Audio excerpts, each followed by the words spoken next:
Desmenuzando y cortando, dividiendo y subdividiendo, los relojes de Harley Street mordisqueaban el día de junio, aconsejaban su misión, daban su apoyo a la autoridad, y ponían de manifiesto, a coro, las supremas ventajas del sentido de la proporción, hasta que el acervo de tiempo quedó tan mermado que un reloj comercial, suspendido sobre una tienda de Oxford Street, anunció, afable y fraternalmente, como si fuera un placer para los señores Rigby y Lowedes dar gratis la información, que era la 1:30.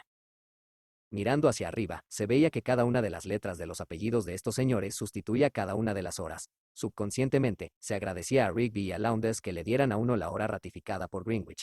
Y esta gratitud, así pensaba Hugh Whitbread, detenido ante el escaparate de la tienda, revestía después, naturalmente, la forma de comprar en Rigby y Lowndes calcetines y zapatos. Esto rumiaba Whitbread. Era un hábito. No profundizaba. Rozaba superficies. Las lenguas muertas, las vivas, la vida en Constantinopla, París, Roma, montar a caballo, cazar, jugar al tenis, eso fue en otros tiempos. Los maliciosos afirmaban que ahora Hugh Whitbread estaba de guardia en el Palacio de Buckingham, con medias de seda y calzón corto, aunque nadie sabía qué guardaba. Pero lo hacía con gran eficiencia. Llevaba 55 años navegando por entre la nata y crema de la sociedad inglesa. Había conocido a primeros ministros. Se estimaba que sus afectos eran profundos. Y si bien era cierto que no había tomado parte en ninguno de los grandes movimientos del tiempo, ni había desempeñado cargos importantes, también era cierto que a él se debían una o dos humildes reformas. Una de ellas era la mejora de los albergues benéficos.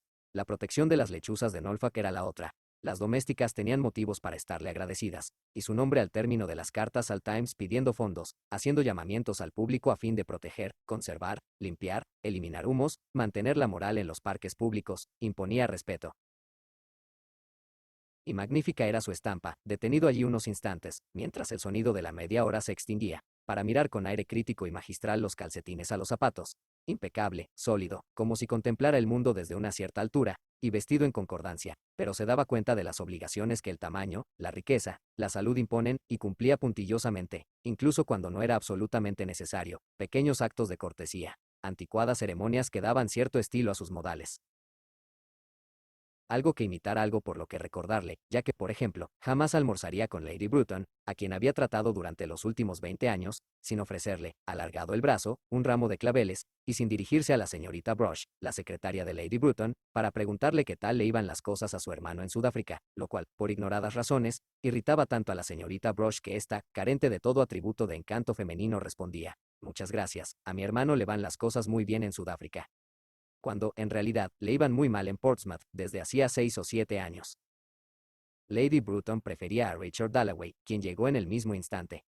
En realidad, los dos coincidieron ante la puerta. Lady Bruton prefería a Richard Dalloway, por supuesto. Estaba hecho de mejor material. Pero no permitía que se hablara mal de su pobre y querido Hugh. Lady Bruton jamás olvidaba la amabilidad de Hugh. Realmente había sido muy amable, en cierta ocasión que había olvidado. Pero lo había sido, sí, realmente muy amable. De todos modos, la diferencia entre aquellos dos hombres poco importaba. Lady Bruton nunca había visto utilidad alguna en despedazar a la gente, tal como hacía Clarissa Dalloway. Despedazarla y volverla a pegar.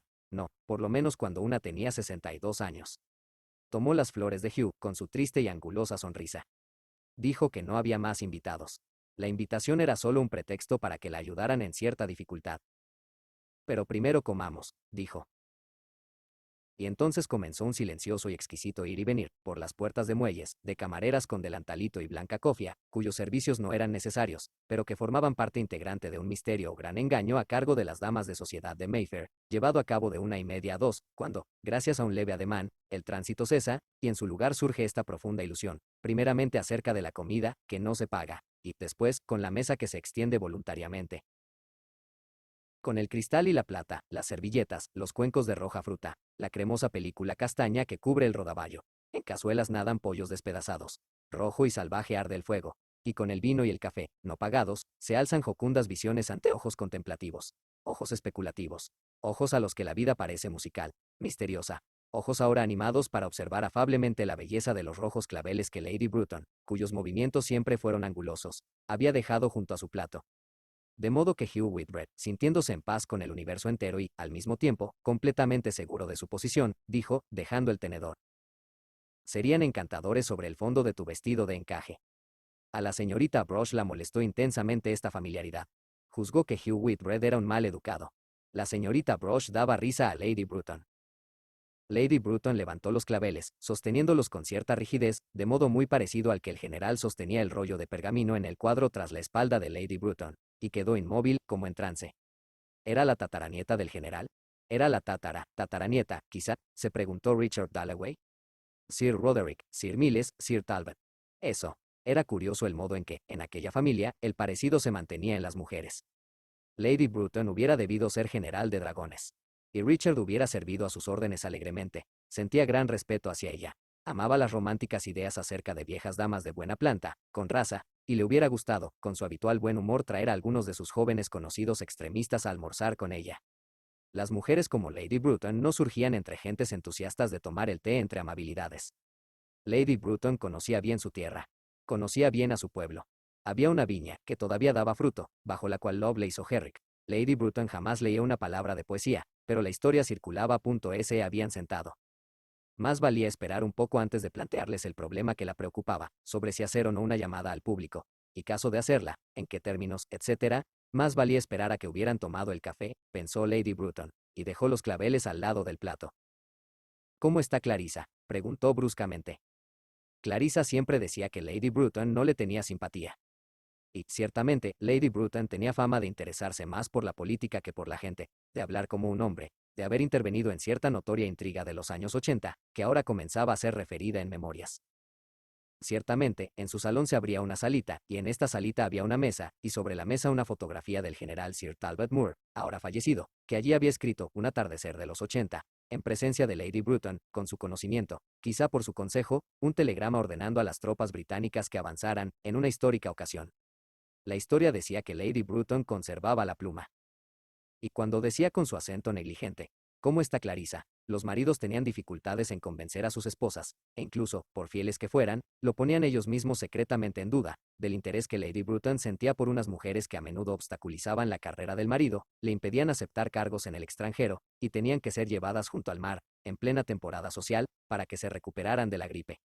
Sin embargo, las mujeres sabían con certeza que su pregunta, ¿cómo está Clarissa?, revelaba los mejores deseos, los buenos deseos de una compañera casi silenciosa, cuyas manifestaciones, media docena quizá en el curso de toda una vida, significaban el reconocimiento de cierta femenina camaradería que discurría por debajo de los almuerzos masculinos y unía a Lady Bruton y a la señora Dalloway, quienes rara vez se veían, y que, cuando se reunían, parecían indiferentes e incluso hostiles, mediante un singular vínculo.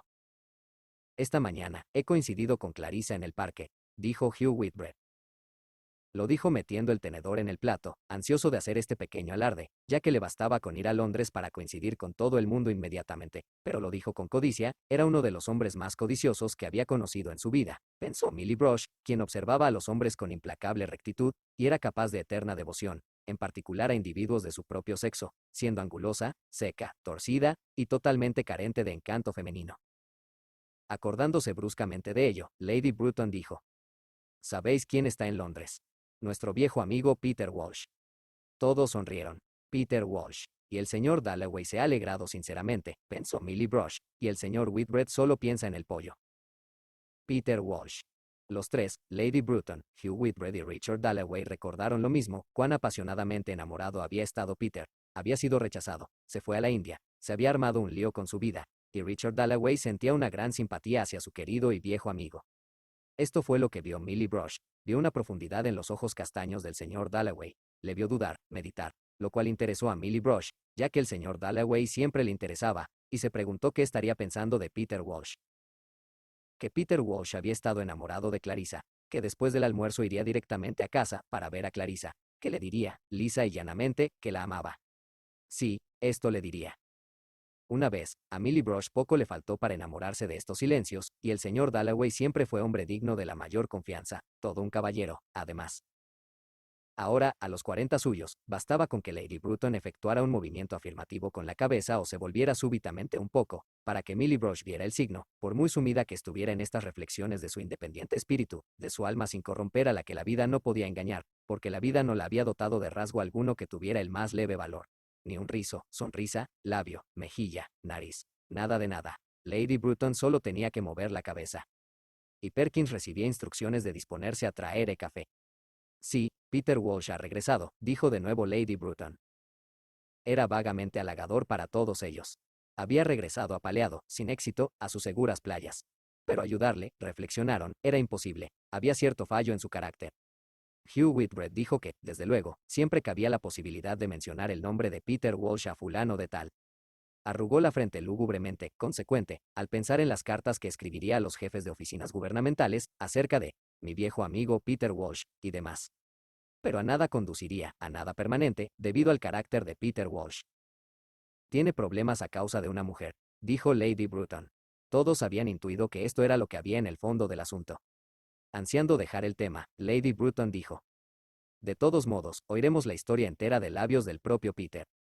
El café tardaba en llegar. Las señas, murmuró Hugh Whitbread. E inmediatamente se produjeron ondas en la gris marea de servicio que rodeaba a Lady Bruton, día tras día, recogiendo, interceptando, envolviendo a Lady Bruton en un fino tejido que evitaba colisiones, mitigaba interrupciones, se extendía por toda la casa de Brook Street, formando una fina red que atrapaba todas las cosas, que eran recogidas con exactitud, instantáneamente, por el Cano Perkins, que llevaba 30 años al servicio de Lady Bruton, y que ahora escribió las señas, las entregó al señor Whitbread, que extrajo la cartera, alzó las cejas, y, poniéndolas entre documentos de la más alta importancia, dijo que encargaría a Evelyn que invitara a Peter Walsh a almorzar.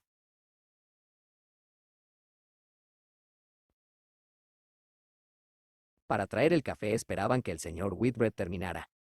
Hugh era muy lento, pensó Lady Bruton. Estaba engordando, advirtió. Richard siempre se mantenía en perfecto estado. Lady Bruton se estaba impacientando. Todo su ser se revelaba positiva, innegable y dominantemente contra esta innecesaria demora. Peter Walsh y sus cosas, del tema que atraía su atención, y no solo su atención sino aquella fibra que era el eje de su alma, aquella parte esencial de su personalidad, sin la cual Millicent Bruton no hubiera sido Millicent Bruton. Aquel proyecto de organizar la emigración de jóvenes de ambos sexos, hijos de familias respetables, y asentarlos, con buenas posibilidades de prosperar. En el Canadá, exageraba. Quizá había perdido su sentido de la proporción. Para lo demás, la emigración no era el remedio evidente, el concepto sublime. No era para los demás, para Hugh, para Richard, y ni siquiera para la fiel señorita Brush. La liberación del fuerte egotismo que una mujer fuerte y marcial, bien alimentada, de buena familia, de impulsos directos, de rectos sentimientos, y poca capacidad de introspección, ancha y sencilla, ¿por qué no podían ser todos anchos y sencillos?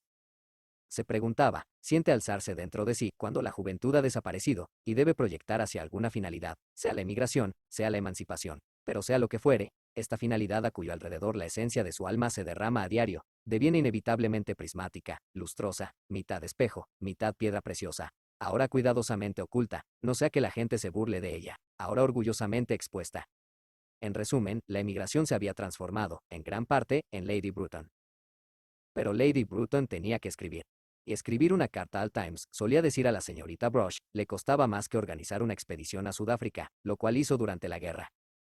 Después de una mañana de lucha, de comenzar, de rasgar, de volver a comenzar, solía darse cuenta de la futilidad de su condición de mujer cual en ninguna otra ocasión la sentía, y agradecida pensaba en Hugh Whitbread que poseía, y nadie podía ponerlo en duda, el arte de escribir cartas al Times. Era un ser totalmente diferente a ella, con gran dominio del idioma, capaz de expresarse cual gusta a los directores de periódicos, y tenía pasiones a las que no se puede calificar sencillamente de codicia.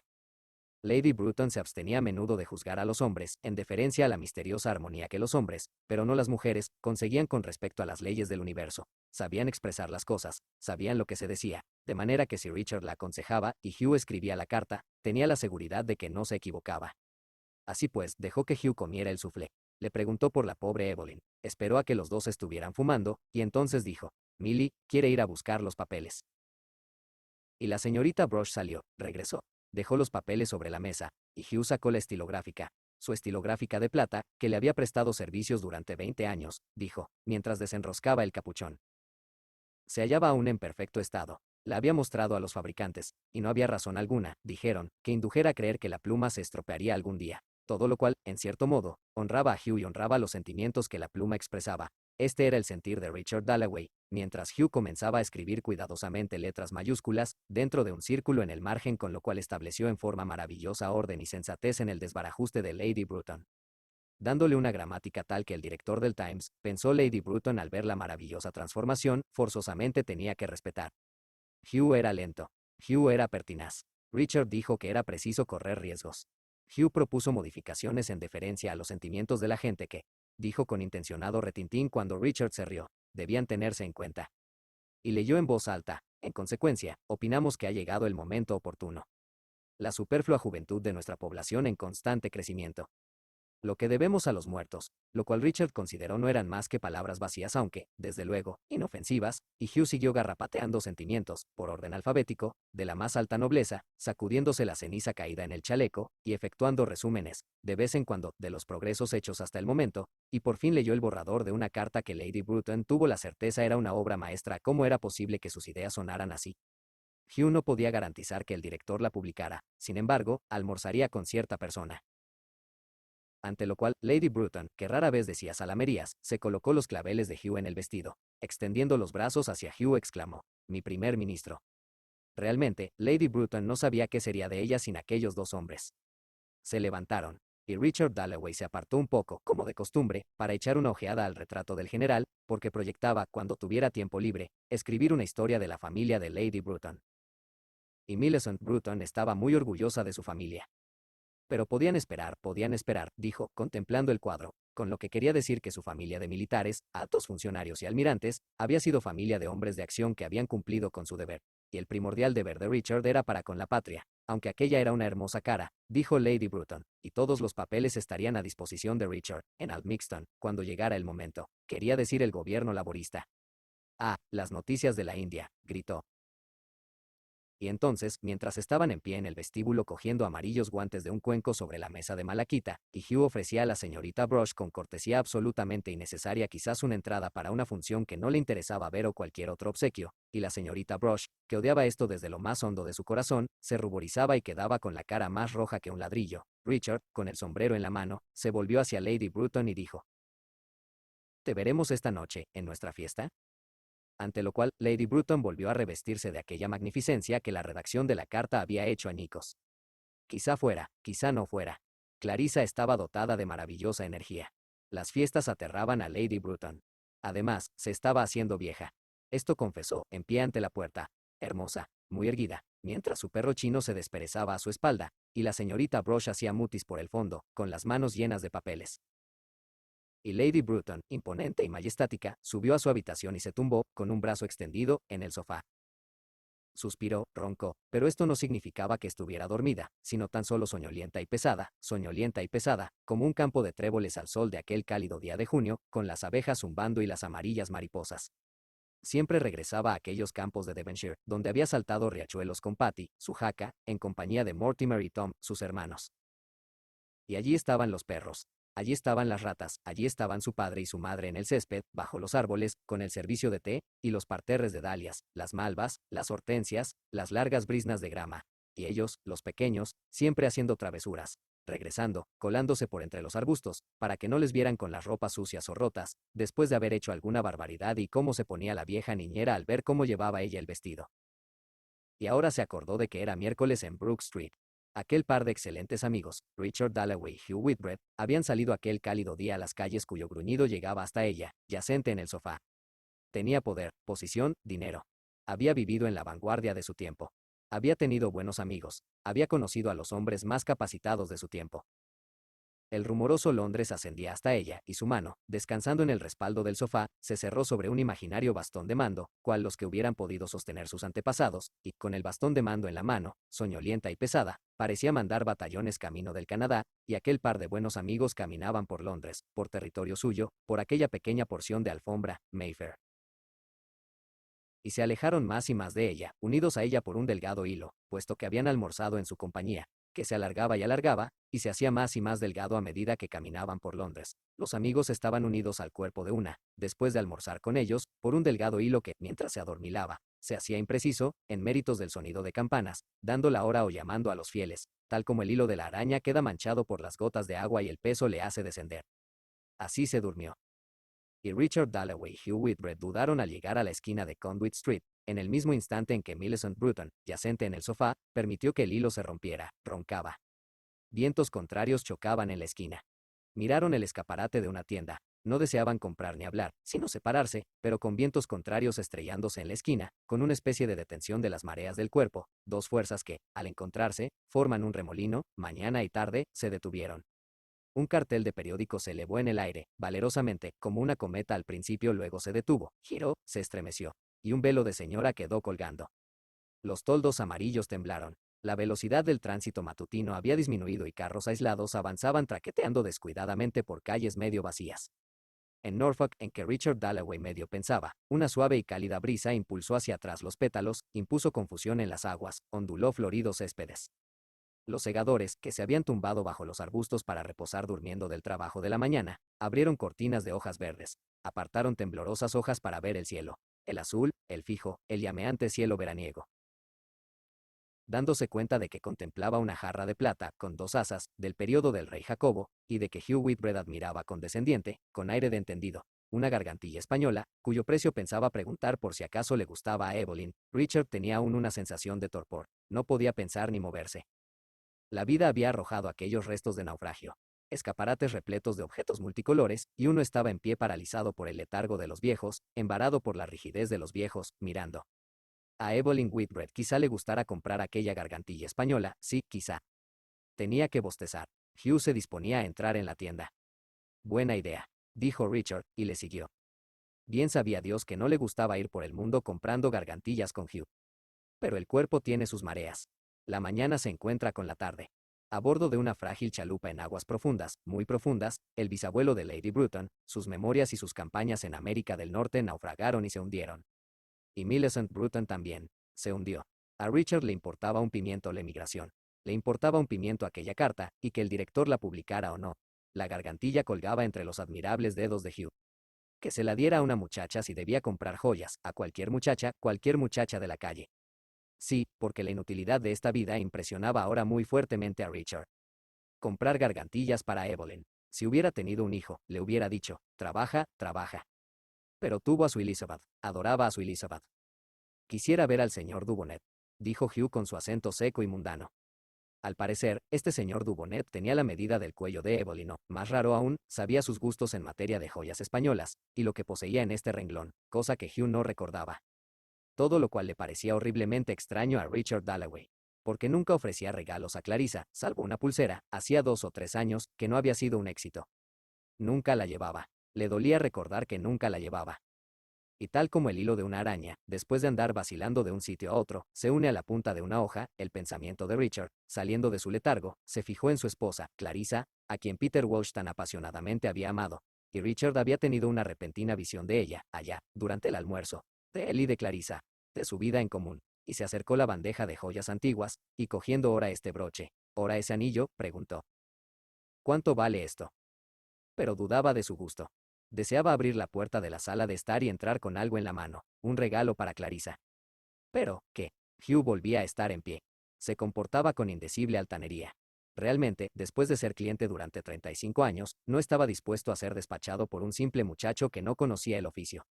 Porque al parecer Dubonet estaba fuera, y Hugh no pensaba comprar nada hasta que el señor Dubonet decidiera estar presente, ante lo cual, el joven dependiente se ruborizó, y se inclinó en breve y correcta reverencia. Todo fue perfectamente correcto. Pero ni para salvar su vida hubiera dicho Richard algo parecido. No podía concebir cómo era posible que aquella gente tolerara semejantes insolencias. Hugh se estaba convirtiendo en un intolerable asno. Richard Dalloway no podía soportar su trato durante más de media hora. Y, levantando en el aire el sombrero hongo a modo de despedida, Richard dobló ansioso la esquina de Conduit Street. Sí, muy ansioso de recorrer aquel hilo de araña que le unía a Clarissa. Acudiría directamente al lado de Clarissa, en Westminster. Pero quería llegar con algo. ¿Flores? Sí, flores, porque no confiaba en su gusto en materia de oro. Cualquier cantidad de flores, rosas, orquídeas, para celebrar lo que, pensándolo bien, era un acontecimiento. Aquello que sintió por Clarissa cuando hablaron de Peter Walsh durante el almuerzo. Y nunca hablaban de aquel sentimiento. Durante años no habían hablado de él, lo cual, pensó, sosteniendo en la mano las rosas rojas y blancas, gran ramo con papel de seda. Es el mayor error del mundo, llega el momento en que no puede decirse.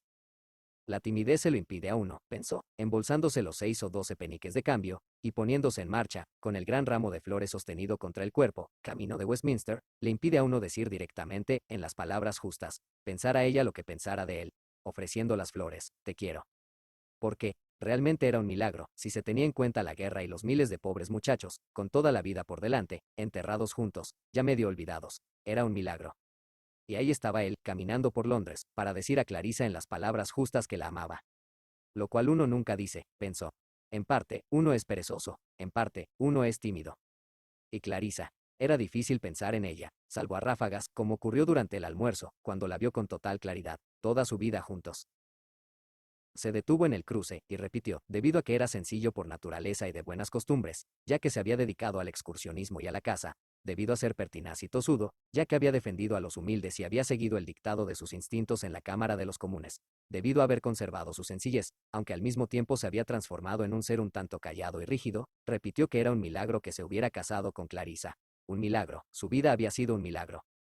Pensó, mientras dudaba si cruzar o no. Le hacía hervir la sangre en las venas el ver a criaturitas de 5 o 6 años cruzar Piccadilly solas. La policía hubiera debido detener el tránsito inmediatamente. Pero no se hacía la menor ilusión acerca de la policía de Londres. En realidad, estaba formando una lista de los errores policiales, y tampoco debía permitirse que aquellos vendedores ambulantes montaran su tenderete en las calles, y las prostitutas, Dios santo, que la culpa no era de ellas, ni tampoco de los muchachos, sino de nuestro detestable sistema social y todo lo demás. En todo lo cual pensaba, se veía que lo pensaba, mientras gris, firme, pulido, limpio, cruzaba el parque, camino de decir a su esposa que la amaba. Sí, porque lo diría con estas mismas palabras cuando entrara en la estancia. Porque es una lástima muy grande no decir nunca lo que uno siente, pensó, mientras cruzaba Green Park y observaba con placer a familias enteras, familias pobres, tumbadas a la sombra de los árboles, niños pataleando, chupando leche, bolsas de papel tiradas aquí y allá, que podían ser fácilmente recogidas, si alguien protestaba, por uno de aquellos obesos caballeros de uniforme. Sí, ya que opinaba que todos los parques y todas las plazas, durante los meses de verano, debían quedar abiertos a los niños. El césped del parque se aclaraba y marchitaba, iluminando a las pobres madres de Westminster y a sus hijos que andaban a gatas, como si bajo él se moviera una lámpara amarilla. Pero no sabía lo que podía hacerse en beneficio de las vagabundas, como aquella pobre mujer recostada, apoyada con el codo en el suelo, corno si se hubiera arrojado al suelo, desembarazada de todos los vínculos, para observar con curiosidad, especular con osadía, considerarlos por qué y por lo tanto, con descaro, la hacia la boca, humorísticamente. Llevando el ramo de flores como un arma, Richard Dalloway se acercó a la vagabunda. Observándola, pasó decidido junto a ella, pero hubo tiempo para que se produjera una chispa entre los dos. La vagabunda rió al verle, y él sonrió con buen humor, considerando el problema de las vagabundas, a pesar de que no se quejaban. Pero diría a Clarisa que la amaba, así, lisa y llanamente. Tiempo hubo en que tuvo celos de Peter Walsh, celos de él y de Clarisa. Pero a menudo le había dicho Clarisa que acertó al no casarse con Peter Walsh, lo cual, conociendo a Clarisa, era evidentemente verdad, necesitaba apoyo. No era débil, pero necesitaba apoyo. En cuanto al palacio de Buckingham, una vieja primadona frente al público, toda de blanco vestida, no se le podía negar cierta dignidad, pensó, ni despreciar lo que, a fin de cuentas, representa para millones de individuos. Una pequeña multitud esperaba en la puerta ver salir al rey en automóvil, un símbolo, a pesar de que sea absurdo. Un niño con un montón de ladrillos hubiera obtenido mejores resultados, pensó, mirando el monumento a la reina Victoria, a la que recordaba haber visto, con sus gafas de concha, pasando en coche por Kensington, con su blanca base, su claro aire maternal, pero le gustaba vivir bajo el cetro de los descendientes de Orsa, le gustaba la continuidad, y ir pasando a las generaciones las tradiciones del pasado. Era una gran época, y, en realidad, su propia vida era un milagro. Sí, debía reconocerlo sin sombra de duda. Ahí estaba él, en el mejor momento de su vida, camino de su casa de Westminster, para decir a Clarisa que la amaba. La felicidad es esto, pensó. Es esto, dijo, al entrar en Dean. Ese Yard. El Big Ben comenzaba a sonar, primero el aviso, musical, luego la hora, irrevocable. Las invitaciones a almorzar destrozan la tarde entera, pensó, acercándose a la puerta de su casa. El sonido del Big Ben inundó la sala de estar de Clarisa, en donde estaba sentada, enfadada, ante el escritorio, preocupada, enfadada. Era totalmente cierto que no había invitado a la fiesta a Ellie Henderson, pero lo había hecho adrede. Y ahora la señora Marsham le había escrito que había dicho a Ellie Henderson que le pediría a Clarisa que le invitara, porque Ellie Henderson tenía muchas ganas de ir a la fiesta. Pero es que tenía que invitar a sus fiestas a todas las mujeres aburridas de Londres. ¿Y por qué tenía que mezclarse la señora Marsham en aquel asunto? Y ahí estaba Elizabeth, encerrada todo este tiempo con Doris Killman. No podía imaginar nada más nauseabundo. Rezar a esta hora con aquella mujer. Y el sonido del timbre invadió la estancia con su onda melancólica. Retrocedió y se recogió sobre sí mismo para volver a caer una vez más, y en este momento Clarisa oyó, con desagrado, como un rumor o un roce en la puerta. ¿Quién podía ser a aquella hora? Dios santo, las 3. Ya eran las 3. Sí, ya que con avasalladora franqueza y dignidad el reloj había dado las 3. Y Clarisa no oyó nada más, pero la manecilla de la puerta giró, y entró Richard. ¡Qué sorpresa! Entró Richard, con un ramo de flores en la mano. Una vez se había portado mal con Richard, en Constantinopla, y Lady Bruton, cuyos almuerzos se decía eran extraordinariamente divertidos, no la había invitado. Él le ofrecía las flores, rosas, rojas y blancas rosas. Pero Richard no consiguió decirle que la amaba, no con estas palabras. Pero qué hermosas, dijo Clarisa cogiendo las flores. Había comprendido sin necesidad de que él hablara, su Clarisa. Las puso en jarrones sobre la repisa del hogar. Qué hermosas son, dijo. ¿Y ha sido divertido?, preguntó. ¿Había preguntado Lady Bruton por ella? Peter Walsh había regresado. La señora Marsham le había escrito. ¿Debía invitar a Ellie Henderson? Aquella mujer, la Killman, estaba arriba. Sentémonos durante 5 minutos, dijo Richard. Todo parecía tan vacío. Todas las sillas estaban arrimadas a la pared. ¿Por qué lo habían hecho? Oh, era por la fiesta. No, no se había olvidado de la fiesta. Peter Walsh había regresado. Oh, sí, la había visitado. Y se iba a divorciar, y estaba enamorado de una mujer de allá. Y no había cambiado nada. Sí, ella estaba arreglándose el vestido. Y pensando en Burton, dijo. Hugh ha almorzado con nosotros, dijo Richard. También ella lo había visto. Lo cierto era que se estaba volviendo absolutamente inaguantable. Comprando gargantillas para Evelyn, más gordo que nunca, un asno inaguantable. Pensando en Peter sentado allí, con su corbatita de lazo, abriendo y cerrando el cortaplumas, Clarisa dijo. Y he pensado, hubiera pedido casarme contigo. Está exactamente igual que antes, ¿sabes? Habían hablado de él durante el almuerzo, dijo Richard. Pero Richard no podía decirle a Clarisa que la amaba. Le cogió la mano. La felicidad es esto, pensó. Habían escrito una carta al Times a petición de Millicent Bruton. Era para lo único que Hugh servía. ¿Y nuestra querida señorita Killman?, preguntó ahora Richard. Clarisa opinaba que las rosas eran absolutamente preciosas. Primero lo eran formando ramo, y ahora lo eran por sí mismas, separadas. Pues la Killorman va y llega justamente después del almuerzo, dijo. Elizabeth se pone colorada y se encierran arriba. Supongo que están rezando. Dios, a Richard esto no le gustaba ni pizca, pero esas cosas desaparecen si uno no se mete. Con paraguas e impermeable, dijo Clarisa. Richard no había dicho, te amo, pero le tenía cogida la mano. La felicidad es esto, pensó. Pero, ¿por qué he de invitar a mis fiestas a todas las mujeres aburridas de Londres? Se lamentó Clarisa. Y cuando la señora Marsham daba una fiesta, ¿acaso era ella, Clarisa, quien determinaba cuáles serían los invitados? Pobre Ellie Henderson, dijo Richard. Era raro el que Clarisa diera tanta importancia a sus fiestas, pensó Richard. Pero Richard no tenía la más leve noción acerca del aspecto que debe presentar una sala. Sin embargo, ¿qué iba a decir? Si a Clarisa le preocupaban tanto aquellas fiestas, Richard no le permitiría darlas. ¿Se arrepentía de no haberse casado con Peter? Pero Richard tenía que irse. Tenía que irse, dijo levantándose. Pero se quedó inmóvil, en pie, durante un instante, como si se dispusiera a decir algo, y Clarisa se preguntó qué. ¿Por qué? Allí estaban las rosas. Un comité, le preguntó Clarisa, en el momento en que Richard abría la puerta. Los armenios. O quizá dijo punto los albaneses. Y en las personas hay una cierta dignidad, una soledad, incluso entre marido y mujer media un abismo, y esto debe respetarse, pensó Clarisa contemplando cómo Richard abría la puerta. Se trataba de algo de lo que una no podía desprenderse, ni quitarlo al marido contra su voluntad, sin perder la propia independencia y el respeto hacia una misma, algo, en resumen, inapreciable. Richard regresó con una almohada y una manta. Una hora de reposo completo después del almuerzo, dijo. Y se fue. Cuán propio de él, diría, una hora de reposo completo después del almuerzo. Hasta el fin de los tiempos debido a que el médico lo había prescrito una vez. Era muy propio de Richard interpretar tan al pie de la letra las prescripciones de los médicos. Esto formaba parte de aquella adorable y divina sencillez que nadie poseía en tan alto grado, y lo que le permitió ir a sus asuntos, mientras ella y Peter perdían el tiempo peleándose. Y ahora ya habría recorrido la mitad del camino a la Cámara de los Comunes, para ocuparse de sus armenios, de sus albaneses, después de haberla dejado a ella acomodada en el sofá, mirando las rosas. Y la gente diría, Clarisa Dalloway está muy mimada. Le importaban mucho más las rosas que los armenios.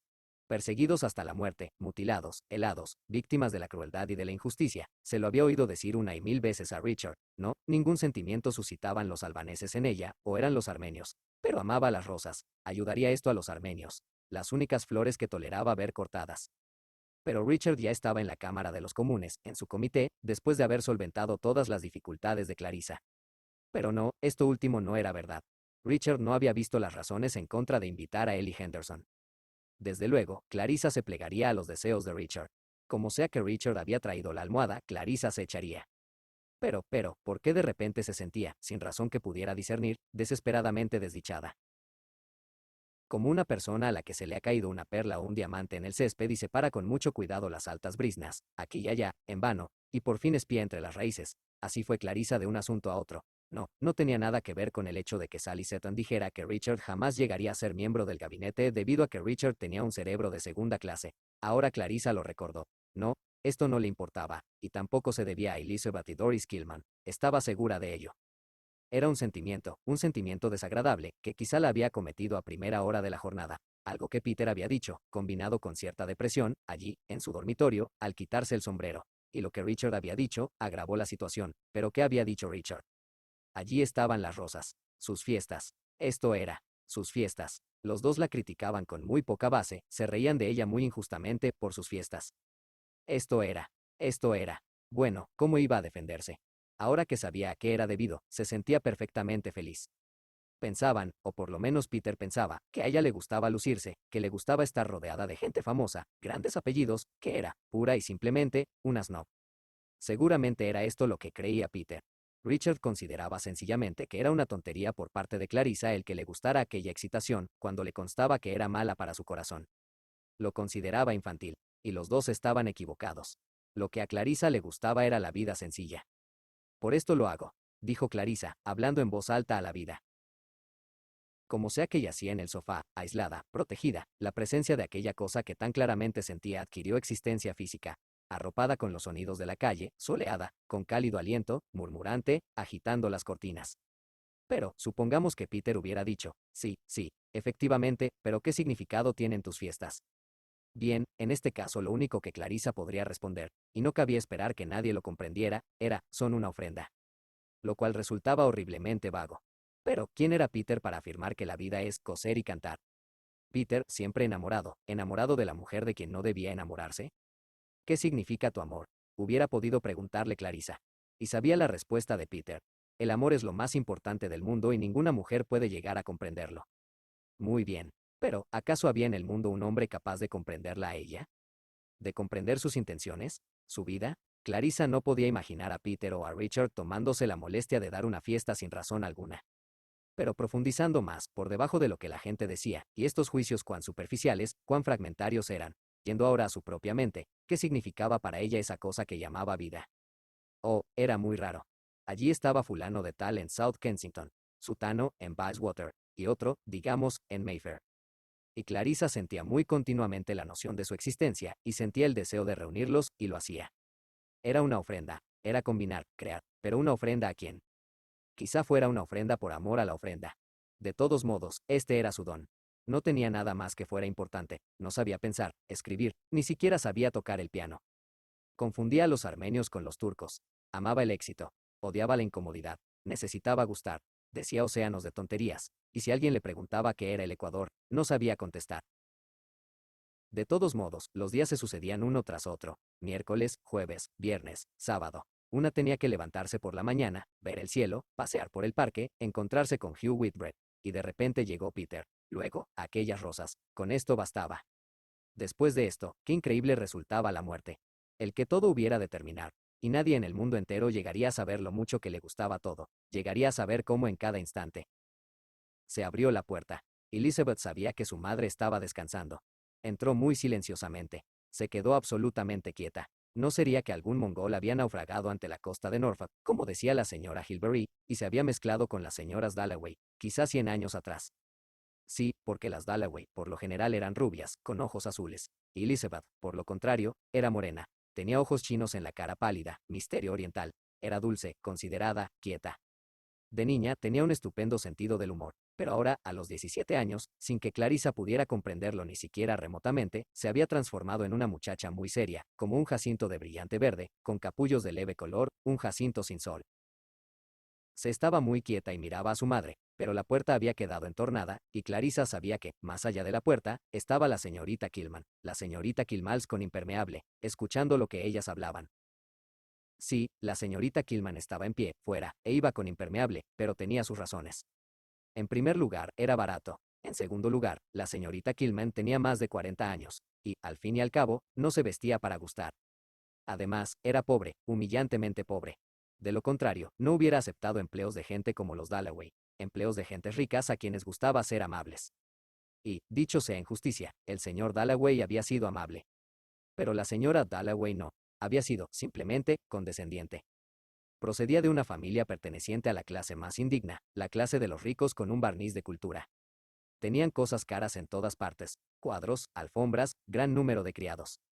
La señorita Killman pensaba que tenía pleno derecho a cuanto los Dalloway hacían en su beneficio. Pero la señorita Killman había sido estafada. Sí, la palabra no constituía una exageración, porque acaso una chica no tiene derecho a cierta clase de felicidad. Y la señorita Killman nunca había sido feliz, por ser tan poco agraciada y tan pobre. Y luego, cuando se le presentó una buena oportunidad en la escuela de la señorita Dolby, vino la guerra, y la señorita Killman siempre había sido incapaz de mentir. La señorita Dolby consideró que la señorita Killman sería más feliz viviendo con personas que compartieran sus opiniones acerca de los alemanes. Tuvo que irse. En realidad, su familia era de origen alemán. Su apellido se escribía Killman, en el siglo XVIII, pero su hermano murió en la guerra.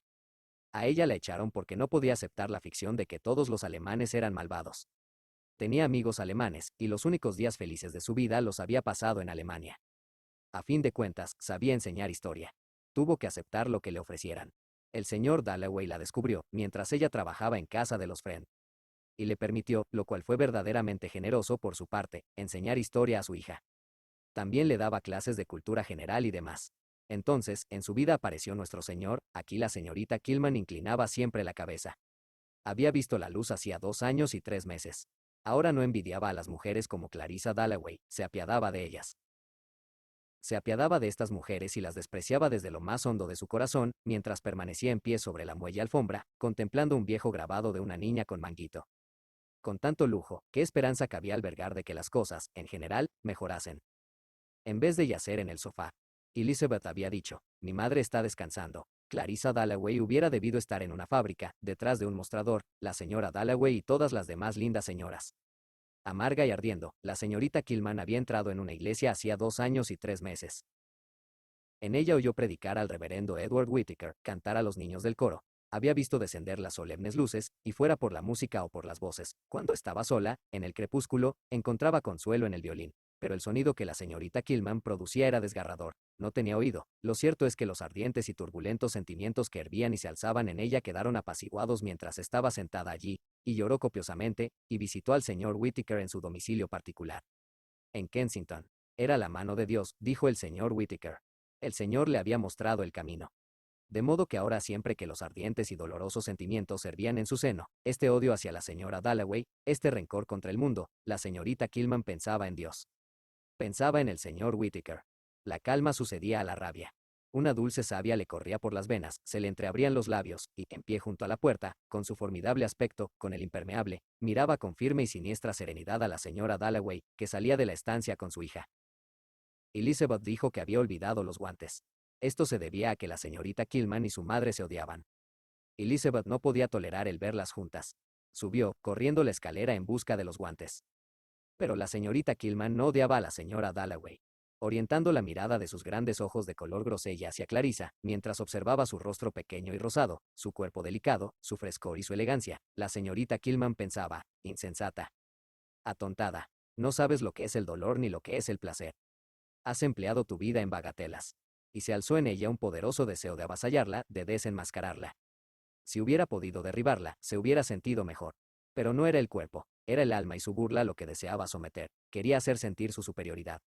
Si pudiera hacerla llorar, si pudiera arruinarla, humillarla, hacerla caer de rodillas, gritando tiene usted razón. Pero esto dependía de la voluntad de Dios, no de la voluntad de la señorita Killman. Tenía que ser una victoria religiosa. Se quedó con la mirada ardiente e irritada. Clarissa estaba verdaderamente escandalizada. Esta cristiana, esta mujer le había arrebatado su hija.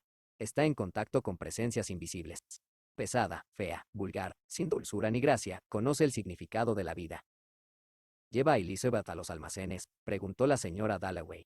La señorita Killman dijo que sí. Se quedaron las dos quietas allí. La señorita Killman no estaba dispuesta a ser amable. Siempre se había ganado la vida. Sus conocimientos de historia moderna eran extremadamente concienzudos. De sus menguados ingresos siempre apartaba ciertas cantidades para donarlas a causas en las que creía, en tanto que aquella mujer no hacía nada, no creía en nada, educaba a su hija. Pero ahí estaba Elizabeth, un poco jadeante, hermosa. Iban a los almacenes. Y era raro advertir la manera en que, mientras la señorita Keyman seguía en pie, inmóvil, con el poderío y aire taciturno de un monstruo prehistórico, armado para una guerra primitiva, segundo a segundo el concepto de la señorita Killman iba disminuyendo, la manera en que el odio, que era odio hacia ideas, no hacia personas, se desmoronaba, la manera en que la señorita Killman perdía malignidad, perdía tamaño, iba transformándose, segundo a segundo, en solo la señorita Killman, con impermeable. A la que ciertamente Clarissa hubiera querido ayudar. Ante este desvanecimiento del monstruo, Clarissa se echó a reír. Al decir adiós, se rió. Y las dos juntas, la señorita Killman y Elizabeth, salieron y bajaron los peldaños. En un súbito impulso, con violenta angustia, por cuanto aquella mujer le estaba arrebatando a su hija, Clarissa se inclinó sobre la barandilla y gritó: «Acuérdate de la fiesta. Acuérdate de la fiesta de esta noche». Pero Elizabeth ya había abierto la puerta de la calle. Pasaba un camión, no contestó.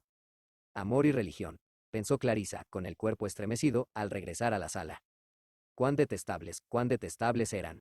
Porque ahora que el cuerpo de la señorita Killman no estaba ante ella, la idea la abrumó.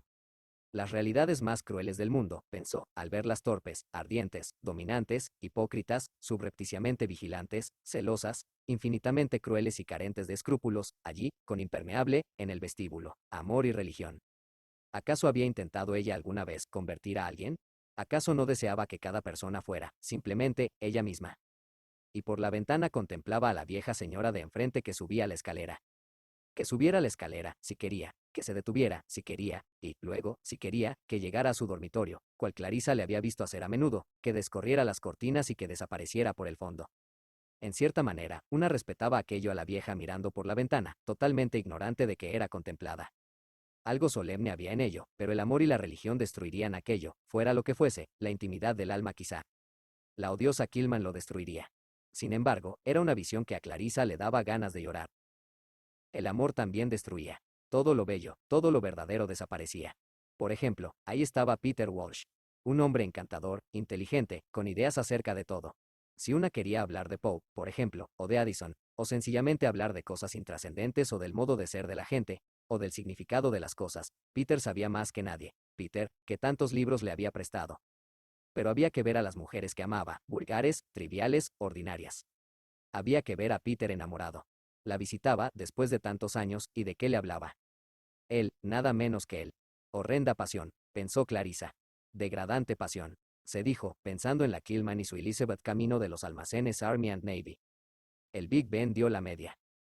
Qué extraordinario fue, raro, sí, conmovedor, ver a la vieja señora, eran vecinas desde hacía largos años, apartarse de la ventana, como si estuviera unida a aquel sonido, con un hilo.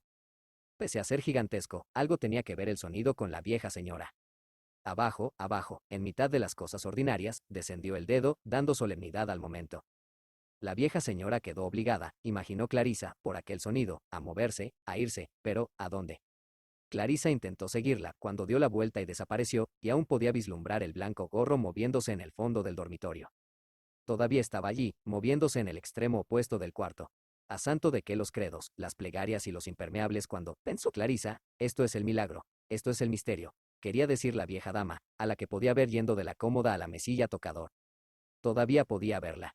Y el supremo misterio, que la Killman quizá dijera había resuelto, o que Peter quizá dijera había resuelto, aunque Clarissa creía que no tenían la más leve idea de la solución, era sencillamente este. Aquí había una habitación, allá otra.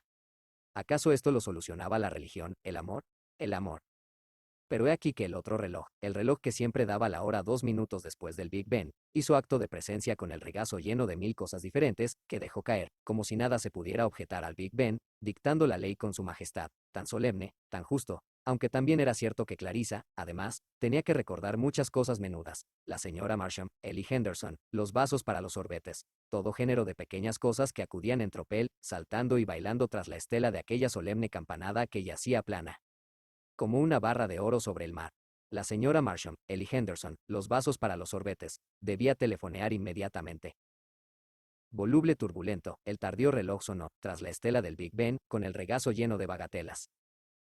golpeados, quebrados por el ataque de los carruajes, por la brutalidad de los camiones, por el ávido avance de miríadas de hombres angulosos, de mujeres vistosas, por las cúpulas y agujas de edificios oficiales y hospitales, los últimos restos de los misceláneos objetos que llenaban el regazo parecieron chocar como la espuma de una ola fenecida contra el cuerpo de la señorita Killman, quieta en la calle durante un instante para musitar. Es la carne. La carne era lo que debía dominar. Clarissa Dalloway la había injuriado. Era de esperar. Pero ella no había triunfado. Ella no había dominado la carne. Era fea y torpe, y Clarissa Dalloway se había reído de ella por serlo, y había resucitado sus carnales deseos, ya que le molestaba tener tal aspecto al lado de Clarissa. Y tampoco podía hablar tal como lo había hecho. Pero, ¿por qué deseaba parecerse a ella? Porque despreciaba a la señora Dalloway desde lo más profundo de su corazón. No era seria. No era buena. Su vida era un entramado de vanidades y engaños. Sin embargo, Doris Killman había sido avasallada. En realidad, muy poco le faltó para echarse a llorar cuando Clarissa Dalloway se rió de ella. Es la carne, murmuró. Porque tenía el hábito de hablar en voz alta, para sí. E intentaba dominar este turbulento y doloroso sentimiento mientras avanzaba por Victoria Street. Rezaba a Dios. No podía evitar el ser fea. No podía permitirse el comprar lindos vestidos. Clarissa Dalloway se había reído. Pero ella concentraría su mente en cualquier otra cosa hasta llegar al buzón. De todos modos, le quedaba Elizabeth. Pensaría en otras cosas, pensaría en Rusia hasta llegar al buzón. Qué bien se está seguramente en el campo, dijo, tal como le había dicho el señor Whittaker, luchando para dominar aquel violento resentimiento contra el mundo que se había burlado de ella, que había hecho mofa de ella, que la había exiliado, comenzando con aquella indignidad, la indignidad de infligirle un cuerpo desagradable cuya visión la gente no podía soportar. Peinárase como se peinara, su frente seguía pareciéndose a un huevo, blanca y desguarnecida. No había vestido que le sentara bien. Fuese cual fuera el vestido que se comprara. Y, naturalmente, para una mujer esto significaba no conocer jamás a un miembro del sexo opuesto. Para ninguno de ellos sería jamás importante. A veces últimamente tenía la impresión de que, con la salvedad de Elizabeth, solo vivía para la comida, sus consuelos, su cena, su té, la botella de agua caliente por la noche. Pero era preciso luchar, vencer, tener fe en Dios. El señor Whittaker le había dicho que ella tenía una finalidad en el mundo. Pero nadie sabía su dolor. Indicando el crucifijo, el señor Whittaker le dijo que Dios lo sabía. Pero, ¿por qué tenía ella que sufrir cuando otras mujeres, como Clarissa Dalloway, lo evitaban? A través del sufrimiento se alcanza el conocimiento, decía el señor Whittaker. Había rebasado el buzón, y Elizabeth había entrado en el fresco y pardo departamento de tabacos de los almacenes Army and Navy, mientras ella murmuraba para sí lo que el señor Whittaker había dicho acerca de la adquisición del conocimiento a través del sufrimiento y la carne. La carne, murmuró. Elizabeth le interrumpió. ¿A qué departamento quería ir? En aguas, dijo con brusquedad, y se metió sin vacilar en el ascensor. Subieron. Elizabeth la guió por aquí y por allá. La guió en su estado de abstracción, como si fuera una niña grande, un buque de guerra de difícil gobierno. Allí estaban las enaguas, castañas, decorosas, a rayas, frívolas recias, sutiles, y escogió, abstraída, con aire importante, y la dependienta que la atendía la juzgó loca. Elizabeth estaba un tanto intrigada, mientras hacían el paquete, preguntándose en qué pensaría la señorita Killman. Tenían que tomar el té, dijo la señorita Killman, volviendo a la realidad, dominándose. Tomaron el té. Elizabeth estaba un tanto intrigada, preguntándose si era posible que la señorita Killman estuviera hambrienta. Se debía a su manera de comer con intensidad, y de mirar después, una y otra vez, la bandeja de azucarados pastelillos en la mesa contigua. Después, cuando una señora y un niño se sentaron a la mesa, y el niño cogió un pastelillo. ¿Afectó esto a la señorita Killman? Sí, la afectó. Había deseado aquel pastelillo, el de color rosado. El placer de comer era casi el único placer puro que le quedaba, e incluso en esto era burlada. Cuando las personas son felices tienen una reserva a la que acudir, había dicho a Elizabeth, en tanto que ella era como una rueda sin neumático. Amaba las metáforas así, estremecida por todos los guijarros. Esto dijo, después de la lección, en pie junto al fuego del hogar, con su bolsa repleta de libros, su cartera de colegial, como decía ella, un martes por la mañana, al término de la lección. Y también habló de la guerra. A fin de cuentas, había gentes que no creían que los ingleses tuvieran siempre la razón. Había libros, había reuniones, había otros puntos de vista. ¿Le gustaría a Elizabeth ir con ella a escuchar a fulano de tal? Un viejo de aspecto tremendamente extraordinario. Después la señorita Killman la llevó a cierta iglesia de Kensington donde tomaron el té con un clérigo. La señorita Killman prestaba libros a Elizabeth. El derecho, la medicina, la política, todas las profesiones están abiertas a las mujeres de tu generación, decía la señorita Killman. Pero, en cuanto a sí misma hacía referencia, su carrera había quedado totalmente destruida, y acaso la culpa había sido suya. Dios santo, dijo Elizabeth, no.